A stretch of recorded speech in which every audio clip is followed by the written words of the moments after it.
Hi everyone, it's Ava, and welcome back to your financial journey.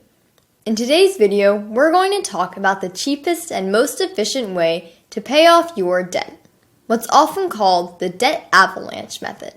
With the debt avalanche method, you really focus your time, effort, and energy on paying off the debt with the highest interest rate first, not the one with the lowest balance, so that you can save as much on interest payments to the credit card company as possible and keep more money in your own pocket. Let's walk through an example of how the debt avalanche method would work, and let's assume that I have $400 every month to pay off debt. This is the same table that we used in our previous video to explain the snowball method of paying off debt, but it is ordered a bit differently. In this column is the name of the credit card company. In this column is my minimum monthly payment on each credit card. In this column is my outstanding balance on each credit card. In this column is the interest rate that's charged on the outstanding balance, from the highest interest rate to the lowest interest rate. And this is how I've ranked my debt outstanding in this table. And in this row, I've added up my total minimum monthly payments and my outstanding balance across all my credit cards. So with the debt avalanche method, I would pay off all my total minimum monthly payments here first. Subtracting this $320 here from the $400 here that I have to pay off debt every month means that I still have $80 left over. What I would then do with the $80 that's left over is use it to pay off my credit card with the highest interest rate, which in this case would be my Capital One card. And I would follow the same method every month until my Capital One card is fully paid off. And then I would move on to the debt with the next highest interest rate, my American Express card, and do the same thing until this balance here is fully paid off. Only then would I start working on paying off my Discover card, because with the debt avalanche method, I focus purely on this interest rate column. The goal is to always pay off the debt with the highest interest rate first, and then move on to the debt with the next highest interest rate on the list.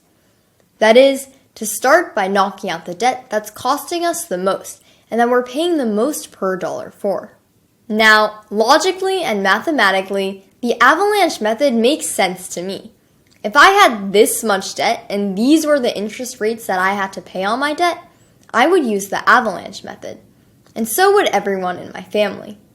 Rationally, you should pay off the debt with the highest interest rate, or the debt that's costing you the most money, first. But money isn't always logical, mathematical, and rational for everyone. Money can be emotional. Otherwise, very few people would spend more than they earn and pay the interest rates that they do to borrow from credit card companies. And because money can be emotional, one school of thought is that someone who uses the avalanche method to pay off these debt balances here might never even get past this Capital One card. I mean, just look at the balance on that card. $10,000. In the time that it would take someone to pay off this Capital One balance completely, he or she could have paid off both of these other balances and then some. $10,000 is a lot of money. What if you lose the motivation and confidence in the avalanche method along the way and just throw in the towel because it's simply taking too long? And then go back to your old habits and pile on even more debt. That's the issue some people have with the avalanche method. If your highest interest debt is also one with a fairly high balance, or worse, the highest balance, like in this example, you could get demotivated with the debt avalanche method because the process will be long. It might even feel like it'll take forever.